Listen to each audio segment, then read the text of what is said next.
ओम नमः शिवाय। प्रिय श्रोताओं, आज की वीडियो में सुनेंगे सोमवार के व्रत की सुंदर कथा जो कि व्रत में सुनी जाती है। एक गांव में एक बहुत बड़ा धनवान रहता था जो कि अन्न धन से भरपूर था। उसके घर में कोई भी किसी चीज़ की कमी नहीं थी, परंतु उसको कोई संतान नहीं थी। वह पुत्रहीन था। उसे कोई संतान न होने के कारण वह अत्यंत ही चिंता में रहता था और दिन रात बस यही कामना करता था कि हे प्रभु, मुझे कोई संतान हो जाए, मुझे एक पुत्र की प्राप्ति हो जाए। प्रति सोमवार के दिन शिव का व्रत करता और उनका पूजन किया करता था। सायंकाल को शिव मंदिर में जा करके दीपदान अर्पित करता और शिव की विग्रह रूप से दीपक जला करके उनकी पूजा अर्चना भक्ति भाव से करता था। ऐसा करने से भगवान शिव और माता पार्वती जी आपस में विचार करती थी कि देखो तो ये साहूकार कितनी भक्ति से हमारा नाम जप करता है और दीपदान करता है। माता पार्वती कहती है भगवान शिव से कि हे महाराज, ये भक्त सदैव आपका व्रत और पूजन बड़ी श्रद्धा भाव से करता है, इसकी मनोरथ अवश्य से पूर्ण करनी चाहिए। भगवान शिव ने कहा, हे पार्वती, यह संसार कर्म क्षेत्र है। जैसे किसान में जैसे बीज बोता है वैसे ही फल काटता है, उसी तरह से इस संसार में जो जैसे कर्म करता है उसको उसी प्रकार के फल भोगने पड़ते हैं। पार्वती जी ने अत्यंत आग्रह से कहा, हे भगवान, ये भक्त आपका सच्चा भक्त है, आप इसकी मनोरथ अवश्य से पूर्ण कीजिए। इसका अगर कोई दुख है उसको पूर्ण कीजिए। हे प्रभु, आप सदैव भक्तों को दयालु रूप में देखते हैं और उनके दुख दूर करते हैं। यदि आप ऐसा नहीं करेंगे तो मनुष्य आपकी सेवा और व्रत और आपका मन जाप क्यों करेगा? ऐसे तो भक्त अपने भगवान पे विश्वास करना ही बंद कर देंगे। हे प्रभु, आप इस भक्त की इच्छाएं मनोकामनाएं पूर्ण कीजिए, जो इसका दुख है उसे दूर कीजिए। तभी भगवान शिव पार्वती माता का आग्रह देखकर शिव ने कहा, हे पार्वती, इसको कोई पुत्र नहीं है, इसकी चिंता में ये अधिक दुखी रहता है। इसके भाग्य में पुत्र न होने के कारण उसको पुत्र की प्राप्ति वर देता हूँ, परंतु यह पुत्र केवल 12 वर्ष तक इसके पास जीवित रहेगा। इसके पश्चात उसकी मृत्यु हो जाएगी। इसके अधिक मैं और कुछ नहीं कर सकता। क्योंकि ये बातें सब साहूकार सुन रहा था। उसी समय न केवल साहूकार को दुख हुआ और न ही प्रसन्नता हुई। वह पहले की तरह भगवान शिव की पूजन करता और व्रत को करता और उनका मन जाप श्रद्धा और भाव के साथ करता था। कुछ समय व्यतीत होने के बाद साहूकार की स्त्री गर्भवती हुई और 10वें महीने में उसे गर्भ अति सुंदर पुत्र प्राप्त हुआ। साहूकार के घर में बहुत खुशी मनाई गई, परंतु साहूकार ने उसकी केवल 12 वर्ष की आयु जान करके अधिक प्रसन्नता प्रकट नहीं की, क्योंकि वह मतभेद जानता था। भगवान शिव की बातें और माता पार्वती की बातें उस साहूकार ने सुन ली थी। तभी वह जब बालक 11 वर्ष का हो जाता है तो उस बालक की माता ने उसके पिता से विवाह आदि के लिए कहा, तो साहूकार कहने लगा, अभी मैं इसका विवाह नहीं करूंगा, अपने पुत्र को काशी जी पढ़ने के लिए भेजूंगा। फिर साहूकार ने अपने साले को बुला करके उसको बहुत सा धन दे करके उस बालक को अपने साले के साथ में काशी पढ़ने के लिए भेज दिया।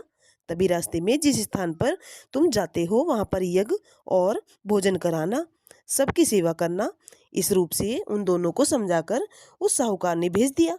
वे दोनों मामा भांजे यज्ञ करते और ब्राह्मणों को भोजन कराते, उनकी सेवा करते। उनके रास्ते में एक शहर पड़ा। शहर में जब एक राजा की कन्या का विवाह हो रहा था, दूसरे राजा का लड़का जो था जिससे उस कन्या का विवाह हो रहा था, वह बारात लेकर के दरवाजे पर आया, परंतु वह एकाक से काना था।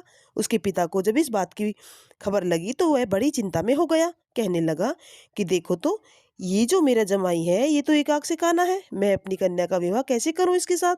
वे राजा को बड़ी चिंता सताने लगी। वह कहता है कि मेरी तो कन्या सुंदर है और मैं एकाक से काना मेरा जमाई, मैं इसका विवाह कैसे कर सकता हूँ इसके साथ? फिर वह मामा भांजे को देख लेता है रास्ते में आते हुए। तभी वह मन में विचार करता है कि क्यों ना मैं दरवाजे पर इस लड़के को बुला करके अपनी कन्या का विवाह इस पुत्र के साथ कर देता हूँ। अति सुंदर है और देखने में भी अच्छा भला है। राजा के मन में विचार आने के उपरांत ही वह मामा और भांजे को अपने पास बुला लेते हैं और उन्हें सारी बात बता देते हैं और कहते हैं कि देखो तो, मेरी कन्या अति सुंदर है, मैं अपनी पुत्री का विवाह एक आंख से काने के साथ नहीं कर सकता, इसलिए तुम मेरे मन में भा गई हो। साथ ही कहने लगा कि पुत्र, मैं अपनी पुत्री का विवाह तुम्हारे साथ करना चाहता हूँ। तो मामा भांजे की समझ में बात आ जाती है और दोनों विवाह के लिए हाँ कर देते हैं। फिर ऐसा विचार होने के कारण मामा ने कहा कि ठीक है, आप कन्यादान की तैयारी कीजिए और मैं अपने भांजे की विवाह की तैयारी करता हूँ, आप कन्या का विवाह कीजिए। फिर जैसे ही वे दोनों स्वीकार कर लेते हैं मामा भांजे, तो विवाह की विधि पूरी तरह से संपन्न होने के बाद मामा सारी बातें उस राजा को बता देता है कि देखो, आपने विवाह विधि विधान से किया है और आपकी पुत्री का विवाह मेरे भांजे के साथ हो गया है, परंतु एक समस्या है, क्योंकि मेरा जो भांजा है ये काशी जी पढ़ने के लिए जा रहा है। जब इसकी पढ़ाई पूरी होगी तभी ये आपकी राजकुमारी को लेकर के अपने घर पर जाएगा। फिर राजा इस बात के लिए हाँ कर देता है और जैसे ही लड़का वहाँ से जाता है तो लड़का जाने ना अनजाने में उस राजकुमारी की चुंदड़ी पर ऐसा लिख देता है जो कि राजकुमार के साथ हुआ था। फिर वह चला जाता है वहाँ से काशी जी पढ़ने के लिए। मामा भांजे दोनों वहाँ से विदा हो जाते हैं। फिर वह कन्या जब देखती है उस सुंदरी को तो वहाँ देखती है कि यह तो मेरा पति नहीं है, मेरा विवाह तो इसके साथ नहीं हुआ है, मेरा विवाह तो उसके साथ हुआ है जो कि काशी जी पढ़ने गया है। राजकुमारी जी के माता पिता ने अपनी कन्या को विदा करने के लिए बारात वापस भेज दी थी और बारात वहाँ से चली गई थी। उधर सेठ का लड़का जो था उसका मामा और भांजे दोनों काशी जी पहुंच गए थे। वहां पर जाकर उन्होंने हवन यज्ञ किए, ब्राह्मणों को भोजन खिलाया और साधु संतों की सेवा की और उसने अपनी पढ़ाई शुरू कर दी। फिर लड़के की आयु 12 वर्ष की हो जाती है। उस दिन मामा भांजे ने हवन यज्ञ किए और ब्राह्मणों को भोजन कराया, साधु संतों की सेवा की। इस तरह से मामा भांजे ने दोनों ने सत्कर्म किए। फिर अचानक से उस पुत्र की तबीयत खराब हो जाती है और मामा ने कहा कि जाओ बेटा, तुम्हारी तबीयत सही नहीं है तो तुम अंदर जाकर बिस्तर पर आराम करो। वह जाकर लड़का बिस्तर पर सो जाता है और सोने के बाद उसके प्राण निकल जाते हैं। फिर ऐसा दुख देख करके उसका जो मामा था वह रोना पीटना शुरू कर देता है और प्रभु को याद करने लगता है और कहता है कि हे प्रभु, आप ये किस कर्मों की हमें सजा दे रहे हैं? मेरे पुत्र की आयु इतनी छोटी कैसे है? इसके कैसे प्राण निकल गए? प्रभु, मेरे पुत्र को जीवित कर दीजिए। वह प्रार्थना करता है और हवन यज्ञ करना कार्य शुरू कर देता है। फिर साधु संतों की सेवा करता है और उन्हें बुला करके सारी विधि बताता है कि इस तरह से ऐसे ऐसे मेरे पुत्र के साथ हुआ है। फिर तभी संयोग वंश से वहां पर भगवान शिव और माता पार्वती जी प्रकट हो जाते हैं और उस मामा की आवाज़ सुन करके रोने धोने की वे माता पार्वती जी कहती है कि भगवान, कोई दुखिया रो रहा है, उसके कष्ट दूर कीजिए। तभी शिव माता पार्वती उसके पास जाते हैं और वहाँ पर देखते हैं कि वहाँ पर एक पुत्र मुर्दा पड़ा है।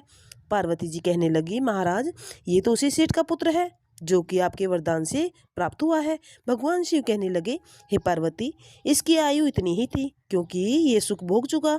इसकी आयु 12 वर्ष की होने के उपरांत ही इसके प्राण चले गए हैं। माता पार्वती ने कहा, भगवान, आप इस बालक की आयु दे दीजिए, इसके माता पिता तड़प तड़प कर मर जाएंगे। माता पार्वती जी के बार बार आग्रह करने पर भगवान शिव उसको जीवन वरदान दे दिया और भगवान शिव ने यह आग्रह जब माता पार्वती के अंदर देखा तो भगवान शिव के मन में दया जाग गई और उसने जीवन दान उस पुत्र को दे दिया। इस तरह से जीवन वरदान देने के उपरांत भगवान शिव की कृपा से उस लड़का के प्राण वापस आ गए। फिर माता पार्वती भगवान शिव वहां से कैलाश पर्वत पर चले गए। तभी वे लड़का मामा भांजे दोनों उसी प्रकार से यज्ञ हवन करते और ब्राह्मणों की सेवा करते। उन्हें भोजन खिला करके अपने घर की तरफ चल दिए। फिर रास्ते में उसी शहर पर आए जहाँ पर उस पुत्र का विवाह हुआ था। वहां पर आकर उन्होंने यज्ञ प्रारंभ किया और उस लड़की के ससुर को सारी पहचान तो उसे बताई दी थी और उसने अपनी सारे विधि पूर्वक से बताने के उपरांत राजा ने उनकी खातिरदारी की और विधि विधान से उनके साथ दास दासियों ने सहित आदर सहित अपनी पुत्री को अपने जमाई के साथ विदा किया। जब मामा और भांजी गांव के निकट पहुंचते हैं तो मामा विचार करता है कि पुत्र, पहले तुम जाओ। फिर पुत्र कहता है कि नहीं नहीं मामा, आप ही जाओ। फिर मामा कहता है कि ठीक है, मैं ही पहले तुम्हारे घर पर जाकर खबर देता हूँ तुम्हारे माता पिता को। जब उस लड़के का मामा घर पर पहुंचा तो लड़की के माता पिता घर की छत पर बैठे थे। वह यह प्रण रखा था उन्होंने कि यदि हमारा पुत्र सकुशल मंगल घर पर आएगा तो हम राजी खुशी नीचे जाएंगे, अन्यथा छत से गिरकर अपने प्राण खो देंगे। इतने में उस लड़के के मामा ने जाकर के यह समाचार दिया कि आपका पुत्र आ गया है। उन दोनों ने विश्वास नहीं किया तो उसके मामा ने शपथ ली और कहा कि देखो बहन, आपका पुत्र आ गया है, चिंता मत कीजिए, आप नीचे आ जाइए। तभी वे दोनों साहूकार अपनी पत्नी को लेकर के नीचे आ जाता है और जब देखता है अपने सकुशल मंगल अपने पुत्र को तो वे दोनों खुशी से झूम उठते हैं। उनकी तो खुशी का कोई ठिकाना नहीं रहा। फिर दोनों ने आदर सहित सेठ और सेठानी ने अपने पुत्र और बहू का स्वागत किया। इस तरह से बड़ी प्रसन्नता पूर्वक से विधि विधान से उनका आदर सहित सत्कार करके स्वागत करके अपने घर में अंदर विराजमान किया। बहू के साथ विधि विधान से सारी रस्में निभाई। फिर इस प्रकार से कहा जाता है कि जो भी व्यक्ति सोमवार के व्रत धारण करते हैं अर्थात कथा को सुनते हैं और दूसरों को सुनाते हैं, भगवान शिव और माता पार्वती की कृपा से उनके समस्त मनोकामना इच्छाएं पूर्ण हो जाती हैं, सारे ही मनोरथ पूर्ण हो जाते हैं।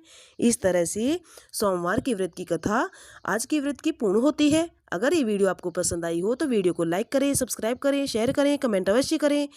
आइए अब सुनते हैं सोमवार के व्रत की आरती।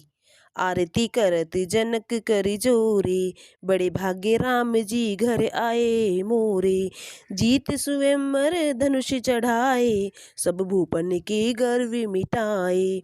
तोरी पिनाक किए दुई खंडा, रघुकुल हर्ष रावण मन शंका।